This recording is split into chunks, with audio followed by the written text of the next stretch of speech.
There recently have been a lot of deepfakes made by teenage boys when they create different images, nude images of their classmates. Everyone listening right now, there's like, oh, well, she's dramatizing. Katy Perry, and people thought she was there. They saw her and they saw her dress and everyone loved it. She was never there. We're at a point where like seeing is believing. Yeah. That statement is kind of gone. But whose responsibility is it? AI itself can't really take responsibility. So do you think the government should step in? How can you tell what's true or not true? I actually think your career can become irrelevant if you're not careful.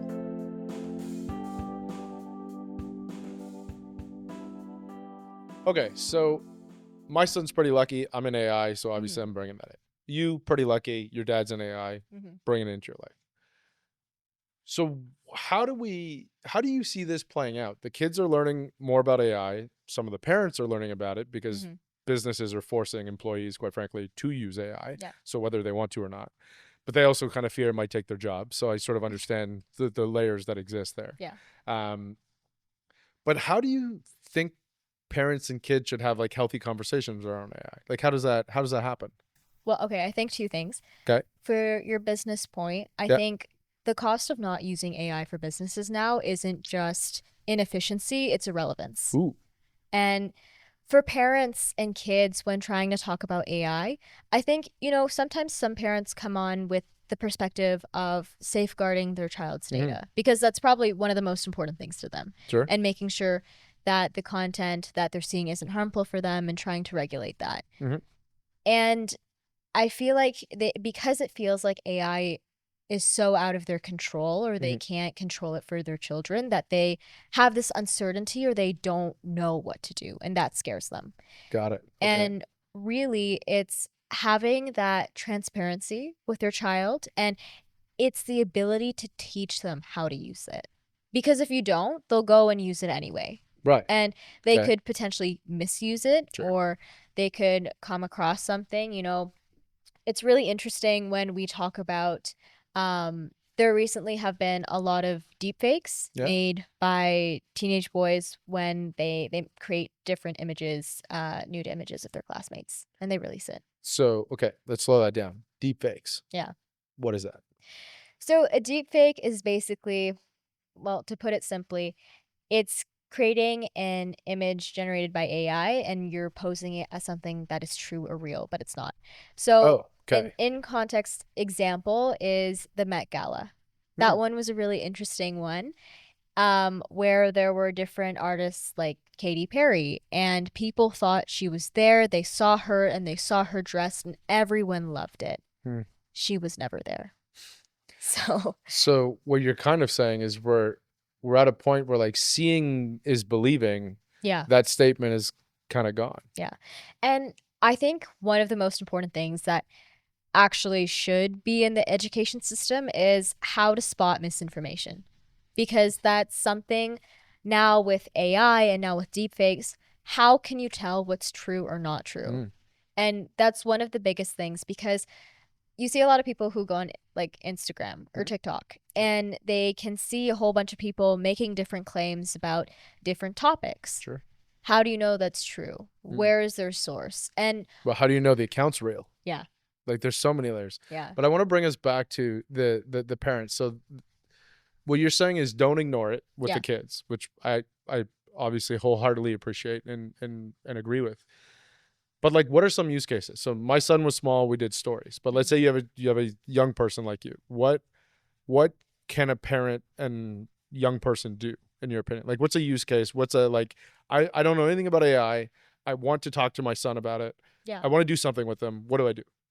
So I don't know where to start. So just like, help me start. Okay. So let's say you have a son and I don't know, maybe he's interested in race cards or art. Okay. And you could build your own race car with AI. You could design it. You could sit down with your kid and they could design their own personalized race car. And they can talk about all the features they want it to have, maybe like the colors or what it looks like. And you can generate that image using AI.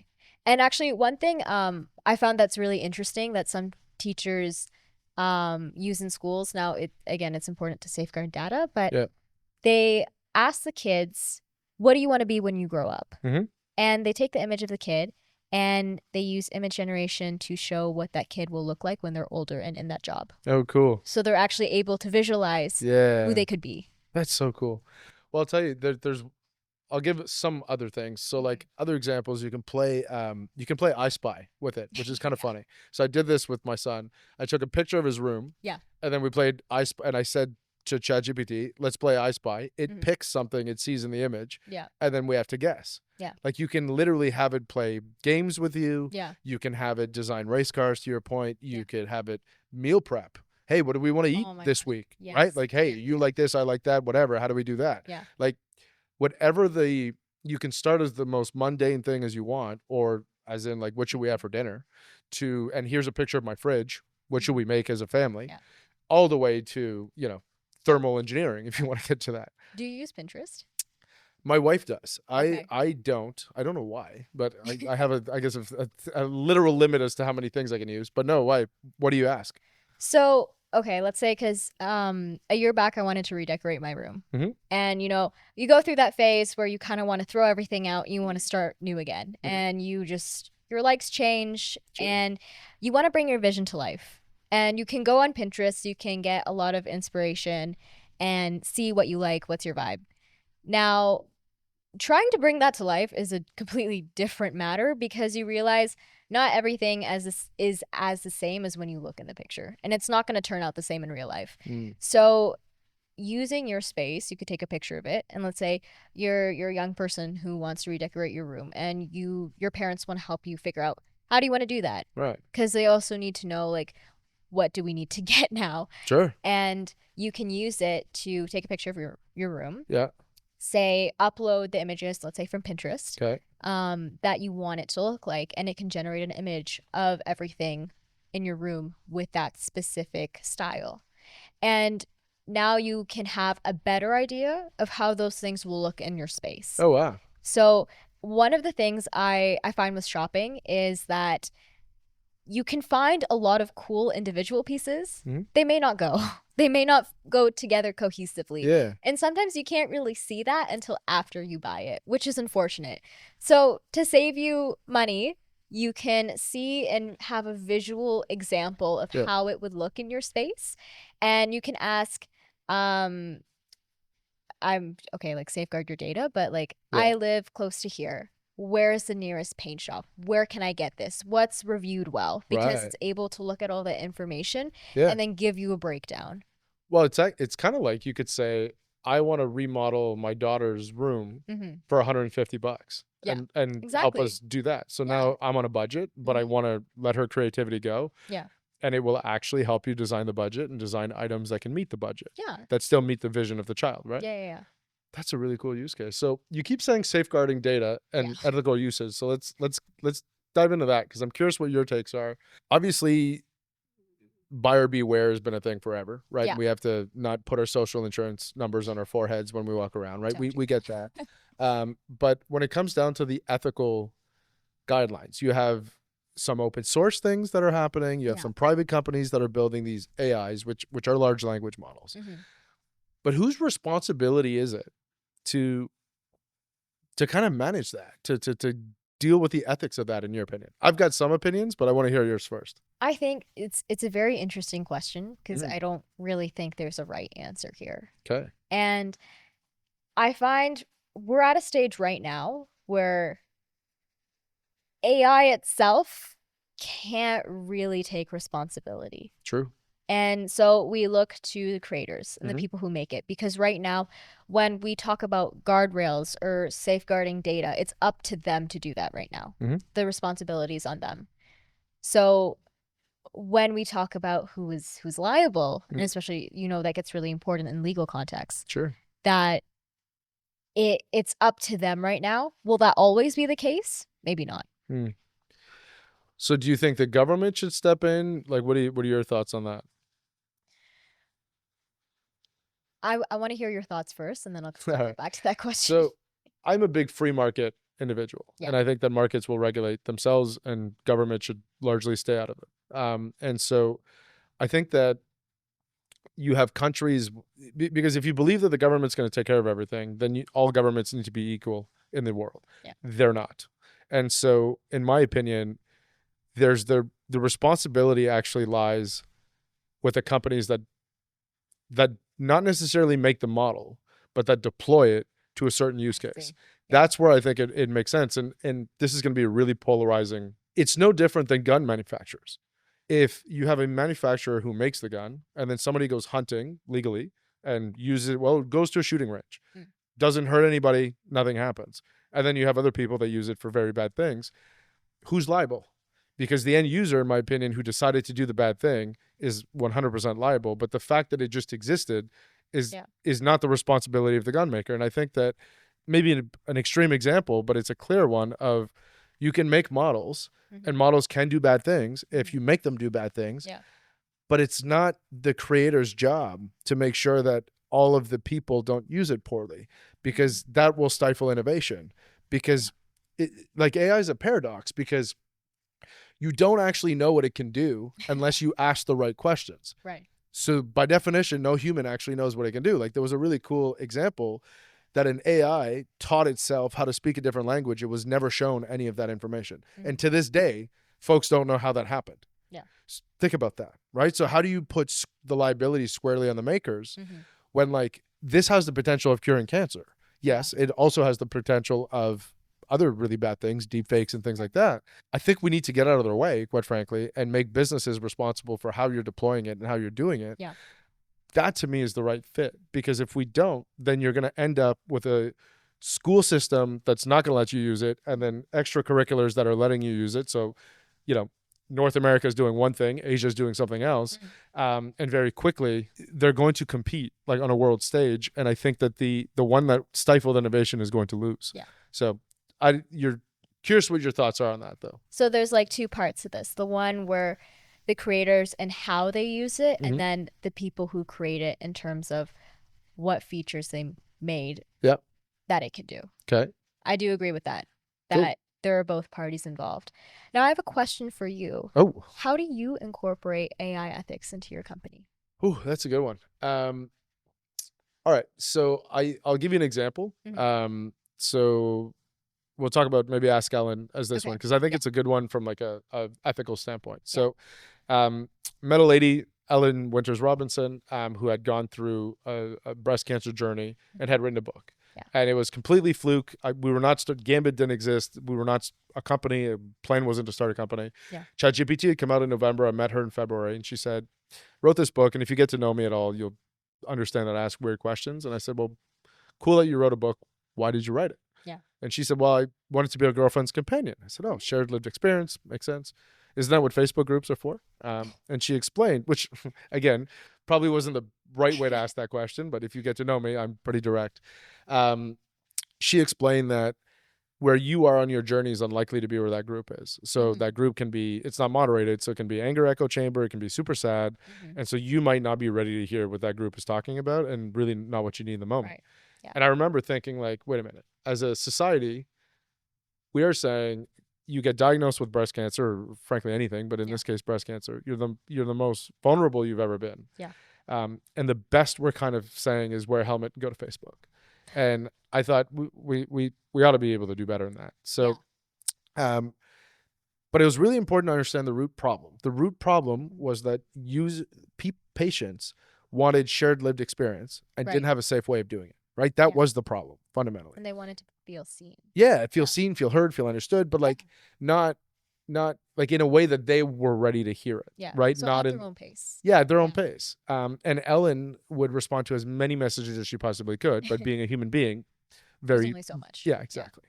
So what we ended up building with Ask Ellen was it was anchored on her book. So, you know, there's these things called AI hallucinations, and that just basically means the AI is just so eager to meet your needs that it will make up whatever it needs to answer your question. So first we had to combat that, right? So how do you make sure that it only talks about Ellen's experience with breast cancer, et cetera? But the ethical component was, in our view, was it cannot give medical advice. Yeah. It has to be a girlfriend's companion because we're not doctors. We have no reasonable belief as to why we should be doing this. So for us, it was important that, like, and a key question that like we went back and forth on is, can I take Tylenol? And which sounds like a fairly innocuous question, but when you actually think about the medical implications, you have to think about it. She does talk about Tylenol in her book, though, and how she took it. Yeah. So how does a model respond? Because as it started, it would say, yes, comma, I took Tylenol in my journey. Yeah. I hated that because yes, comma implies, yes, you can take Tylenol, which invariably is medical advice. So we worked really, really hard to make sure that it said, while I took Tylenol in my journey, you should 100% talk to your medical staff and your medical team and your doctor, et cetera, because that's critical. Because you can't have people saying, well, Ask Ellen told me to take Tylenol. Now, because we spent so much time on the ethical side of it and then on medical side, the medical system actually loves it because we are dealing with the empathy, the like, how do you, like, when will I lose my hair? How do I tell my kids? And we had one example that I think was so powerful is a lady got a double mastectomy, which means both removed, and was medically cleared. So a hospital was like, cool, you're good, you can leave, you can go home. She had bandages, of course. She couldn't take them off because her femininity was tied into the decision of removing them, and she couldn't convince herself to take it off. Ask Ellen in the middle of the night.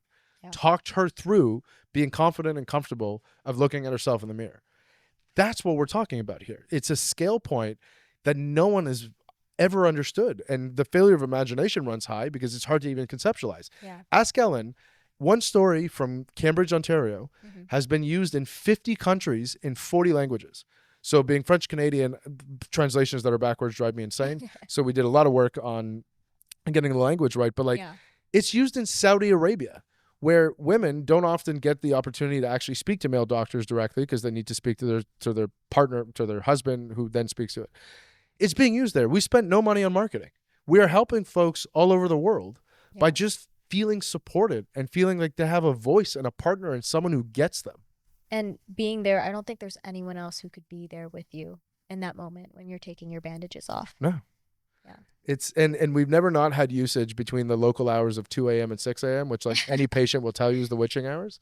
Like we just launched one for folks going through rehab. Because you think of like the micro decisions that happen throughout the day, right? Of like, should I drink? Shouldn't I drink?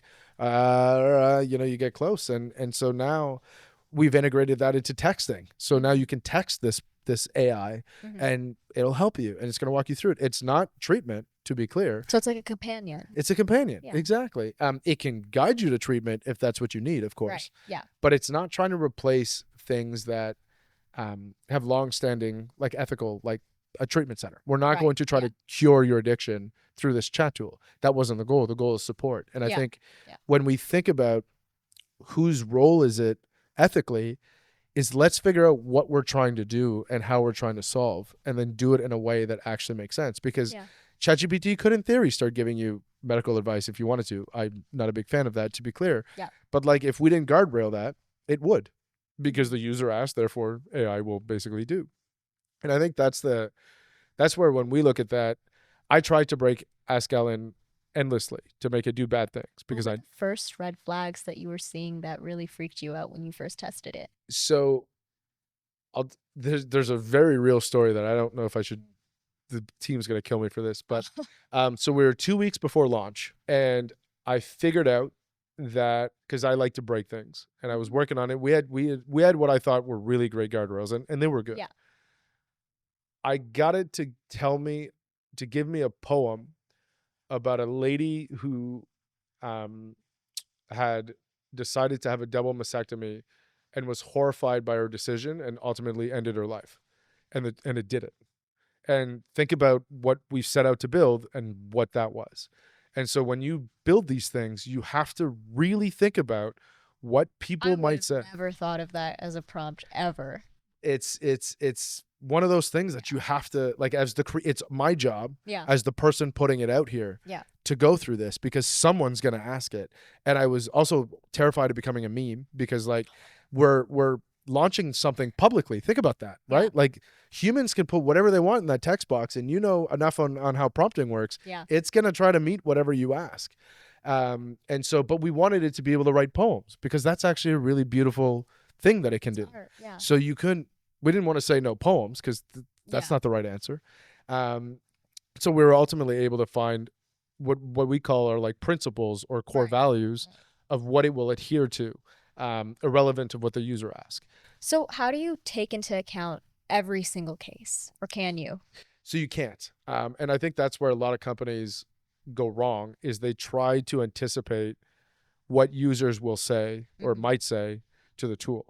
That is a rabbit hole that you're never going to get out of because you can't wrap your arms around that, right? Yeah. And that's why we never got into there's something called fine tuning in the industry, and largely folks are getting away from that now. But it was this idea of like, you show a large language model, thousands or millions of question and answer pairs that you like. And so it's like, oh, okay, that's how I need to answer. Yeah. The problem is you can't possibly get that all right. As we started this podcast with, you're never right at the onset. And so for us, we shifted it to be, how do you make sure that no matter what the user asks, they get a dignified answer? Right. Because that you can wrap your hands around. Like that is tangible. And that's where we kind of come up with these principles and these core values of how these AI models will behave against possible threat actors, but also folks that just don't know any better and just are asking. And we don't want to shut that out because that's creativity and that's great. Yeah. But fundamentally, it's how do you provide a dignified answer? Like ask Ellen, if you ask her, maybe it's a shot now, but will the Leafs ever win the cup? She's not trained on that, but she will tell you that it's like, just like her diagnosis, it's a game of hope, right? And you want to get, and like, it's clever because it's a dignified answer. Yes. Like, I'll give you another example. We had somebody reach out to us and say, hey, I used Ask Ellen and it was incredible. And I said, okay, like tell me more. Yeah. And he said, well, a friend of ours unfortunately got diagnosed with breast cancer. And my friends and I wanted to build a gift basket. So I asked Ellen, I was like, hey, I want to give her a gift certificate to food delivery service. And Ask Ellen said, that's a great idea, but dietary changes are actually pretty common in chemo. So if you're going to do that as part of your gift basket, you could maybe think about some different things. Right. He worked on this thing for like an hour with her. I never designed this to be able to do this, to be clear, but dignified answer. He said everybody ended up crying because the individual who had been diagnosed felt understood, and the peer group of friends felt like they understood her because the gift basket was exactly what she needed. Right. That's magic. That's AI living in the middle and helping humans actually connect better, because we just can't know everything, but AI does. Like when you think about it, like here's like a fun stat, but like if all you did was read your entire life, you could read like roughly 8 million words ish. And that's about like 800 novels, give or take, especially at like the average reading rate, which I know I bring that average down. So, but an AI can ingest 1 trillion words in a month. Right. So like, think of how many lifetimes we're talking about here, right? Yeah. And in a month, and that's only getting better. So like, by the time we ever do a podcast again, I bet you it'll be even more than that. So the idea of competing on AI for intelligence and memory retention is a futile effort because we're not going to win. And so we have to rethink. And I think you touched upon this, like what is the future going to look like and what skills do we actually need? Because there's a lot of programmers out there that unfortunately are going to get hit fairly hard because AI are able to program, not well yet, but it's not all that bad. Like we have Chris who's using it, who just recently, a feature that would have taken him 3.5 weeks, he, Cursor and Gemini, which are just AI tools, wrote 37 lines of code that worked perfectly in 2.5 days. I think that's one of the biggest things. When we talk about uncertainty with AI, it's not that AI will replace you, but it's able to enhance the human skills you have. 100%. And like IBM, just like they laid off like 8,000 people because of AI. They just rehired most of them back because it didn't work. So I don't think AI is replacing anyone yet, but it's enhancing it. And I think the future belongs to folks who embrace it. Yes. Because I think you said something earlier about businesses becoming irrelevant. I actually think your career can become irrelevant if you're not careful as an employee. Like that's true at the business level, but as you kind of break it down, it's true at the employee level. If you're at work and not being mandated to use AI, I'd probably think about trying to do that because you'll stand out, and in the long run, you'll win. Is the short answer. And one of the interesting things in the educational system that I'm seeing with AI is we start talking about personalized education. Ooh. And what that really means. Yeah. And I find it really interesting. Like you have a student who's maybe taking a little bit longer to finish a question, and you have one that's already done. You have another that has a completely different idea about how they want to approach the question. Yeah. And the teacher has to meet all of them where they are. Yeah. And it's almost impossible to do that, especially when you have class sizes of 30 students. So really trying to make sure, how can we give students the best potential for learning, and how can we meet them where they are? Because understanding when they're able to use AI is able to adapt to their level of learning. How, like, what type of learning? Are they more visual? Do they need examples or analogies? What exactly will help them the best? And it's able to adapt to that and adapt to that context. And that's really what personalized learning is. Yeah. Well, and that speaks to me in so many levels, because I was that kid that, like, I was a terrible student. I was a C student at best. And I needed examples. I don't understand concepts unless they're made real. I just analogies. can't. Yeah. And but I think you've hit on something super interesting there, because I think we've gone around a lot, but like on the parent side, if you're trying to explain a concept to your child, you can actually get AI and be like, hey, I'm trying to explain this to a 16-year-old or 12-year-old or an 8-year-old or whatever. Help me explain this to them of why it's important. Like I don't seem to be able to do it. It can actually use the right words and help you on your thought process on that too. So like I use it all the time to be a better parent. Like Liam won't stop biting. How can I work on this? And like I've often joked that like parenting doesn't come with a handbook, but it kind of does now in a way, because you have all these resources that mold to you, right? And they come back to you. So you've got a cool project that you're working on, and obviously we worked on it together, so I know a lot about it, but I want everybody else to kind of hear about it. So what is Ask Eve? Like, what was the vision for it? What's the background? Like, lay it on me. So Ask Eve is a conversational AI tool made with Gambit that is built to break the stigma around menstruation. Ooh, okay. And really what So hold on, what's the stigma around menstruation? There's a whole stigma where we make people who menstruate feel ashamed for a natural bodily function, and they feel as if they have to hide this. They've been made to feel as if they're dirty. What? Yes, in many cultures, it's been that way for a long time, where you're supposed to hide yourself when you're on your period. You're not supposed to talk about it. It's very, very shameful when it's not. And we have a lot of young people who are growing up into this culture where they can't talk about what they're going through. And you know, when you get your period for the first time, it's an incredibly horrifying experience, because sometimes not everyone knows what's happening to their body. Right. And not understanding what's happening to you can be terrifying. And especially if you don't have someone to talk to, where are you going to go? Right. How are you going to know what you need? Right. And as you said, you know, talking about all that medical information, Ask Eve doesn't do that. It's made for the emotional support and also trying to deal, you know, when you're having a really bad day or you're dealing with PMS, that Ask Eve is there to reassure you you're not going crazy. And you know, you may have anger issues right now, but it's not because you're insane. And it's really being able to meet you where you are. And in terms of giving you that reassurance, giving you that psychological support in terms of, I'm not alone. And it's also for people who are trans, where they don't feel seen at all. In period products, their gender identity is not recognized. They are not recognized, and they are not seen, and they are not heard. So Ask Eve is gender inclusive.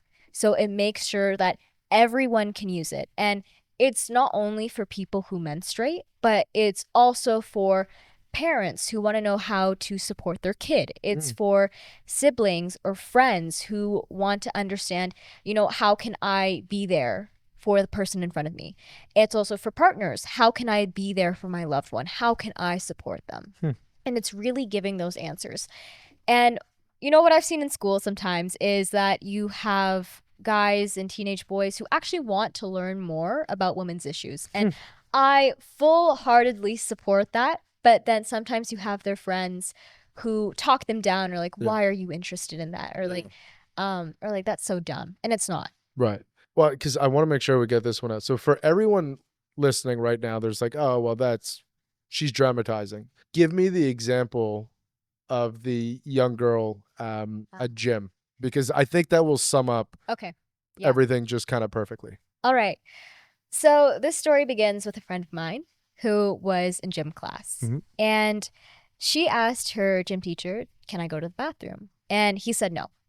And then Which is, I guess, like common, because maybe kids are trying to get out of whatever to go to the bathroom, right? Yeah. So far okay, but let's see where this goes. And then she asked him again, I'm on my period. I need to go to the bathroom. At this point, should be pretty clear. This is a grown man and a teenage girl. Yes. Okay.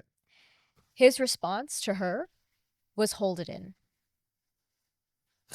He told her to hold in the lining that was shedding on her period, to hold that in, to hold in her blood. Now, it's interesting to me because most gym teachers in the education system are also like sex ed teachers. Right. So I would think that he would also be knowledgeable about that. And it's I'm going to stop you right there, though. A grown adult. Yes. I don't care what their designation is, or education level, or what they happen to teach, for the love of God. Mm-hmm. We're not asking a lot here. So hopefully this is not the norm, but this is a very real story of somebody who was probably already pretty nervous about it, right? In fairness, and sought support, and cleverly tried to be not obvious about it, right? Subtle about it. And was told to hold it. Like in that moment, I wonder if she was like, can I hold it? Because like, what if she actually doesn't know? This is an adult talking to a child. Like the relationship here is that one of us should have wisdom. Clearly in this case, no, but the psychological layers of that are horrifying. Yeah. Like, and so I think it's gaslighting at its level. Like it's insane. Yeah. Because you have to assume the individual knew better. I mean, there's actually a lot we don't know in women's health. That's fair. And we think we know better and we don't. There's just not enough studies. There's not enough information. And it's getting better. We're having more studies now. And we're learning a lot more. But I find, in the education system, because I had to do a sex ed course in high school. Mm-hmm. And we did not learn anything about what PMS is. We didn't learn that that women go through 4 cycles. And 4 phases, and how you act, how you feel can change depending on which cycle you're in. Sure. We didn't learn any of that. And we didn't understand, maybe if my cramps are bad, what can I do? There was all these different questions, or even I'm feeling terrible today. And a lot of girls go through this, teenage girls go through this at school, where they feel terrible, they can't tell anyone. And they have to just get through the day with a smile because they can't tell their teacher. They're too afraid to. And not all teachers are understanding of what it's like to go through a period and, all the psychological symptoms that occur because of that. And so they are suffering in the silence, and they're left alone. They don't know what to do, and they can't talk to anyone. And so you're left in the dark, and sometimes because you feel this societal stigma where you can't say anything, you can't even talk to another woman or another person who menstruates. And you can't share that experience either. So you are left completely in the dark. And so enter Ask Eve. Yeah. So Ask Eve is here to change that. And it's not just a chatbot, it's a movement towards making sure that women have autonomy over their own bodies, that we are able to freely speak about periods, that girls in schools don't have to pass pads to each other like it's a drug deal, that we're able to talk about it openly, that we have empathy and we have understanding when it comes to health-related issues, not just women's issues, but just towards each other. All right, so we've been talking for the better part of an hour on like AI. What are some takeaways that you think are important for, let's say, parents, kids, and businesses? I think the one thing that pretending AI doesn't exist isn't going to make it go away. And that's the key piece for businesses, industries, educational systems, etc., that it's here to stay, and that it's something that you don't have to approach with fear. Real quick, craziest thing you've seen in AI this week? UAE allowing all of its people free access to a ChatGPT Plus account. So hold on, this is like, so everyone has access to the pro side. It works right now with ChatGPT and OpenAI, allowing everyone to have a free. So they're essentially democratizing access to AI. Yes. Nationally. Yes. That's wild. How about you? The craziest thing I've seen, I think this week, I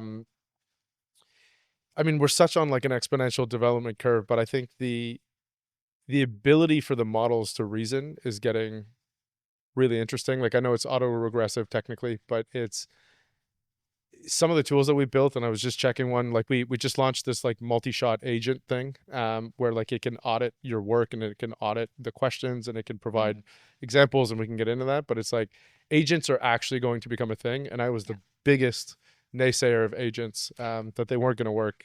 So for the audience, explain what are agents. Okay, so agents are, if you want to think of them as like workers. So I'll give you the scenario that I think makes sense. So what we've just launched this week, which I'm super excited about, is we build conversational tools with AI. But how do you make sure that these conversational tools always behave in the way that you expect, right? So we'll take like Ask Ellen, or we'll take Ask Eve, any of them. How do you make sure that it doesn't give medical advice? And so you do some simulation testing. A lot of what everybody does today is provided a list of questions, and it'll ask the model the question, and you'll kind of get to look at the answer. We thought that was kind of, well, boring. And so Chris on our team, who's probably the smartest guy I've ever met in my life, was like, hey, I think I could do something really cool. And Ryan on our team as well kind of helped guide Chris in this, and all of a sudden they showed me something that blew my mind. But we have an agent that can act as a persona. So let's say that for breast cancer support tool, act like a breast cancer patient in stage 3 or 4 from Australia, and you're really scared. And so it will go through and it will start asking questions to our model, but it will ask follow-up questions based on the model's answer. So you have literally two AIs talking to each other. That's a form of agent. Now hold on, it gets better. We've now also added evaluators that you can set up. So now another AI is looking at those two AIs' conversation and evaluating, let's say, medical advice. So it's going to act like the medical auditor, and it's going to say, okay, great, that was a little bit close. It could have been misunderstood, or like, nope, that was a perfect score. It didn't give any medical advice. But you can also do cultural appropriateness auditor that'll say like, well, for Australia, the cultural norm here is to say this, and the tool said that. So now I can get very, very, very granular in anyone using the tool, but these agents are effectively working together, though separate, to achieve an outcome. And then they make recommendations to me on how to make the tool better. How do you think that's going to impact your work? I think it's a complete game changer, quite frankly, because we're talking to some massive organizations in the US that want to do global deployments of a lot of the things we built. Like the tool for Parkinson's, we have an international government that wants to launch it. I don't know a lot about that culture. The agent does. And so the agent can go to work and make sure that it identifies any blind spot that me as a human, I haven't lived through, I don't know. The agent does, and the agent understands that culture and then can make all the recommendations I need. So I think it's going to take our business from where it is now to a whole other level. Do you think socially that because it can bridge that cultural divide, that we'll come closer together?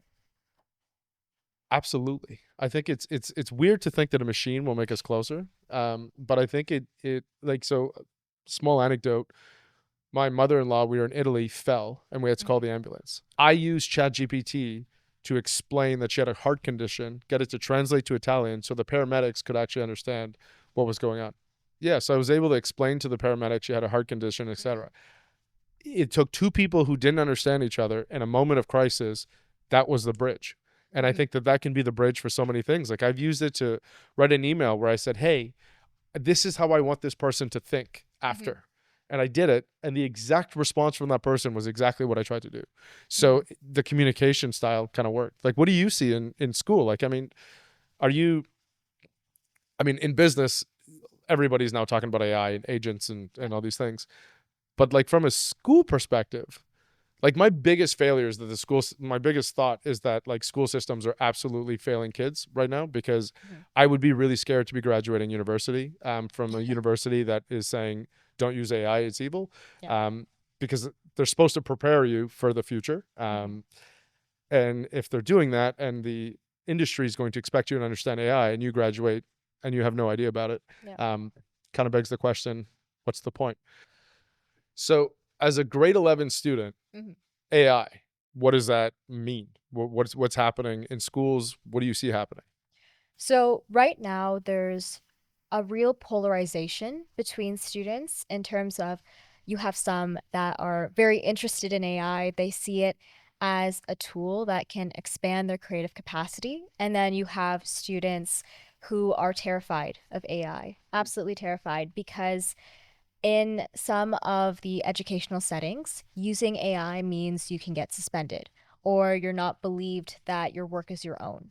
So they would rather not take the chance of using AI and try to do the work themselves. But when it comes to the job sector, and we're seeing how AI is evolving the job sector, it's like not knowing how to use the internet now. Yeah. You have to know how to use AI to get a job.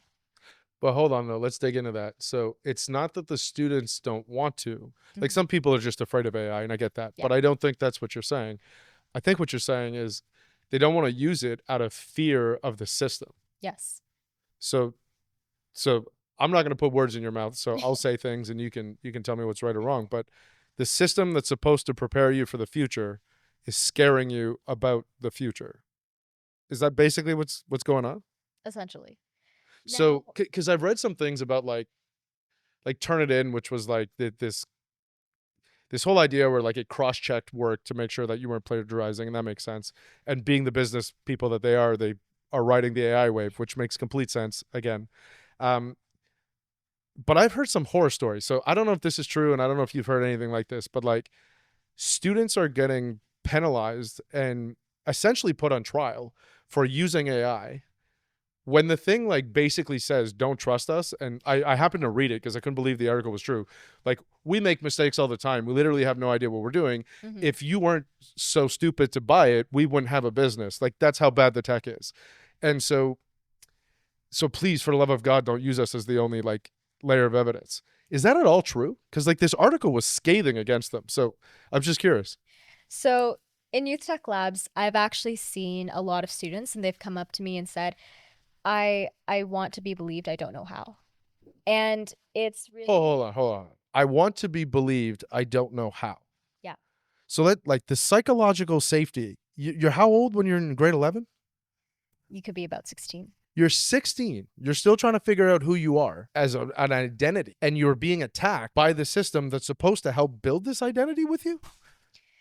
It's where the only protection that you have to show that your work is your own is usually your version history. Okay, that makes sense. Now, if the education system isn't willing to look at the version history with you, isn't willing to talk about your project with you, go through to see if you can regurgitate the ideas you had put into your project. Yeah, like show me your work. That makes sense. You have nothing. But well, okay. But they must be at least looking at the work. Like, isn't that? I mean, again, like Turnitin clearly says don't use this as the only source. So I have to believe somebody's smart enough in the educational system to go, maybe we should look at their work. You're saying that might not always happen? It doesn't always. There's some where they will sit down with you, and I've heard this from some of the students, that They've gone through with their teachers, looking over their work and talking about it. Some of the students who've come up to me, they said there was no conversation. There was a number and that was it. So there was a number, that was it.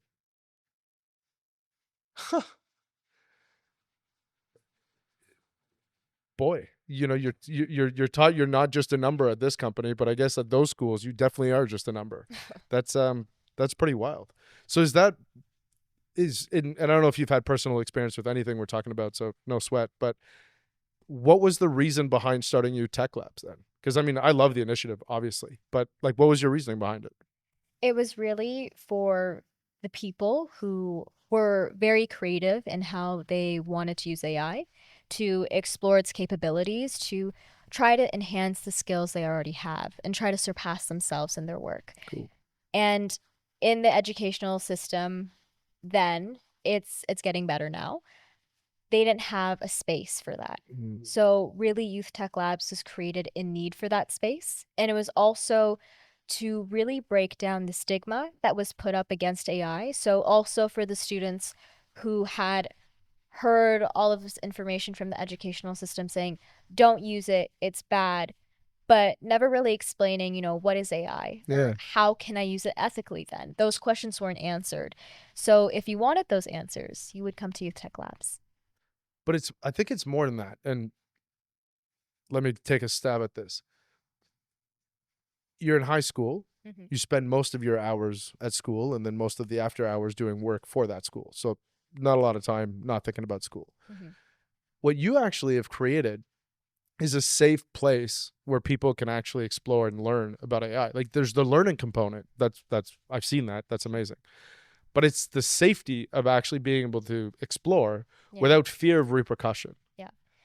And I think we really saw that. So for our second year for Youth Tech Labs, in collaboration with Gambit, we got our 60 plus participants to create their own conversational AI tools to either solve a community need or one of the United Nations Sustainable Development Goals. And that's really where students were allowed to explore AI without restraint. And they were able to play around with it to see what could they do? What was the extent, the limit, the capacity of what they could create? And it was also not only exploring that, but understanding how it works. And that's really the key aspect of when we bring in our local AI experts who give presentations talking about the intersection of AI and the field they specialize in. And really what we try to do with this is we try to show students this is exactly how you can use AI in this field. We brought in people from Communitech. We brought in people from UW, like Autonomous, looking at AI and ABS. So all of these different fields. And if they decide, I don't quite like what I thought I was going into, you have so many other options because AI affects every industry. So 100%. You're able to see, this wave of new skills being developed now. And some of them are very, very interesting to our participants. I know one of our speakers, Catherine Perot, who's at UW, she did a challenge with her students where they had to design an urban space. And she got them to use DALL-E to, come up with their initial ideas. So what's DALL-E though? Let's just level set. DALL-E is an image generation tool, and it uses AI to do image generation. And, not everyone is an artist, and that's completely fine. But with DALL-E, you're able to explore your ideas, but you're able to visually see them. And I find that's really interesting. So hold on. You get to type something in, and it makes an image. Effectively is what we're talking about. Yeah. Got it. And you can continue to edit the image even after. Cool. So you don't have to draw. You don't have to understand shapes. You can just kind of give a vision. Understand language, you can do it. It's so fascinating how, some people who think they could never be an artist or they could never create art are able to utilize that skill. They now have it, and they're able to enhance it with this tool. That's so cool. So I think even in collaboration with Youth Tech Labs, I don't think I actually understood this to the degree that I do now. What you've created is a safe space to explore AI. You've brought in thought leaders and experts to talk to the students. That part I knew. And you're giving them practical life lessons. Like, Isn't that what school's supposed to do? Like, I mean, you're literally like building an alternative school system here. That's wild. I think, you know, besides AI, I think one of the most interesting things we try to teach at Youth Tech Labs is also leadership and networking. Amazing. Because in school, they don't teach you networking. But if you want to get far, and especially in business, that is the most critical skill you need.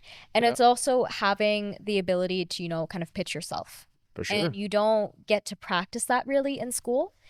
And for leadership, it's also, having the courage to cold call or cold email a business and just looking for opportunities. And it's not giving up when the first choice you had doesn't work out. Right. Or it's the ability to keep being persistent.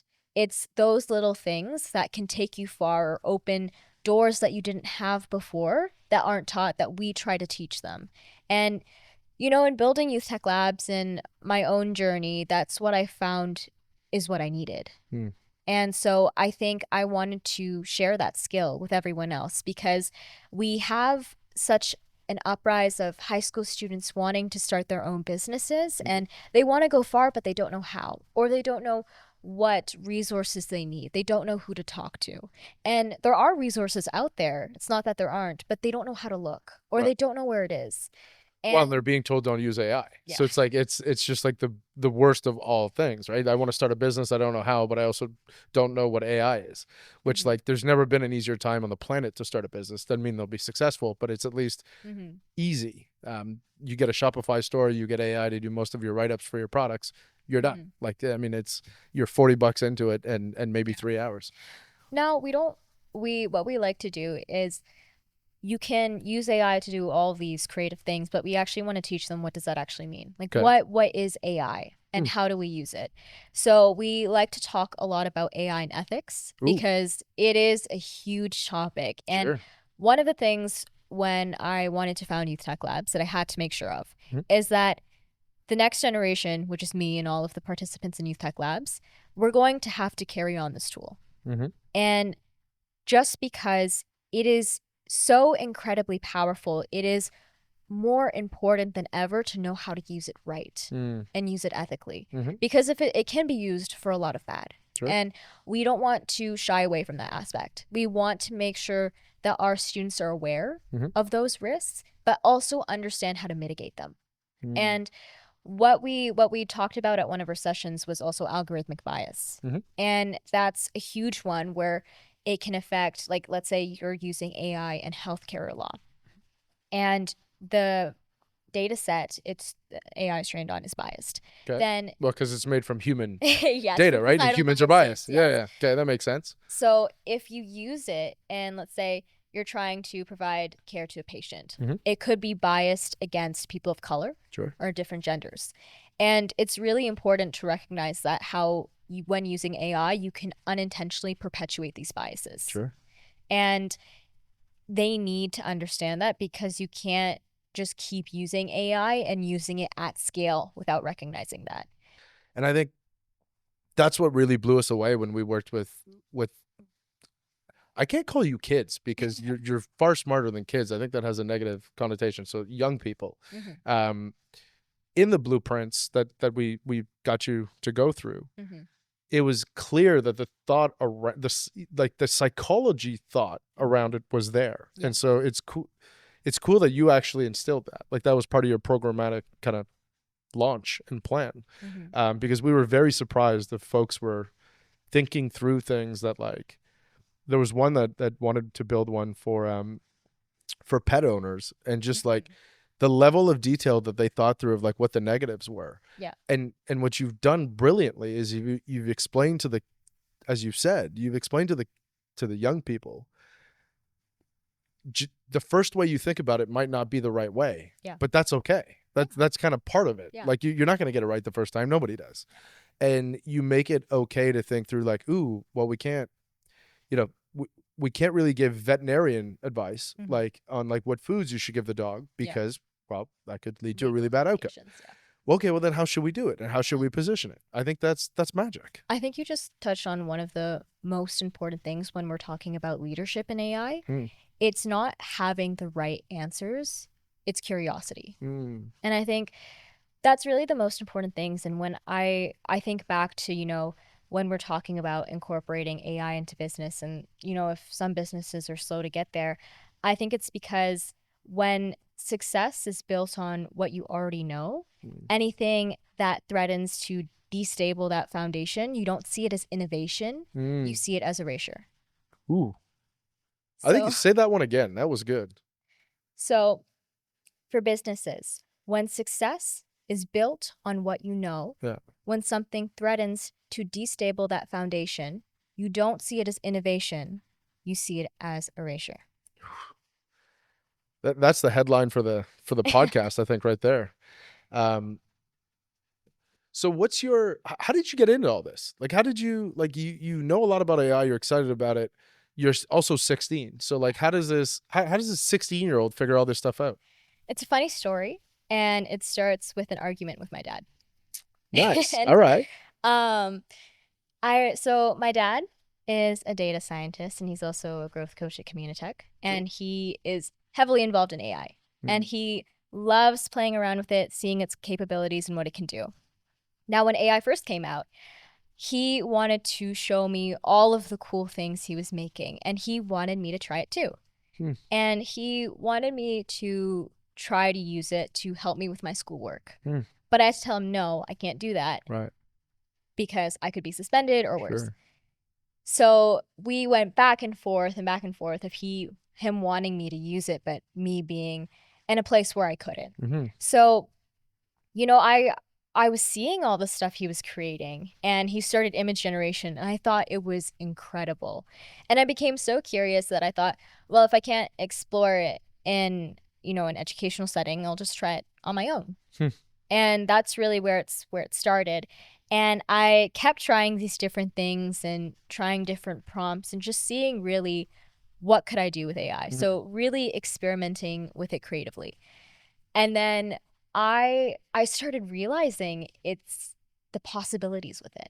Yeah. And I couldn't stop thinking about it.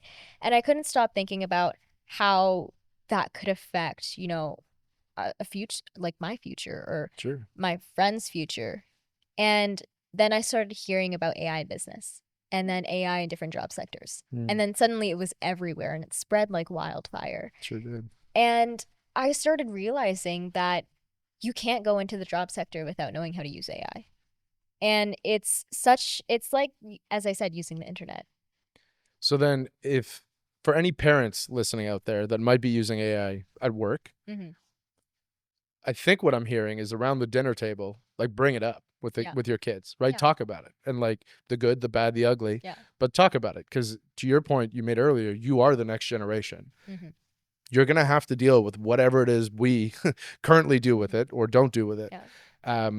So what you're saying is to the kids, be smart about it, like, because unfortunately the school system is the school system, and we'll figure it out. It will catch up. You can get into how to safeguard your data and all that. That's also something to take into account. But so I shouldn't put my social insurance number just in it. You should definitely not.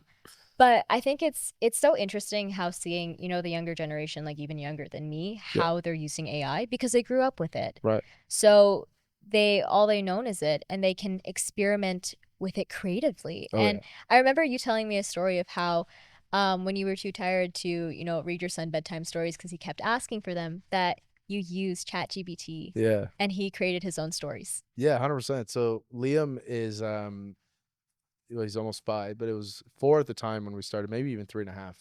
And there was a night where I wasn't feeling well, and he wanted story after story, and I was tapped. And so we put on ChatGPT voice, and so he can talk to it. So one of the things, he can't write yet, obviously.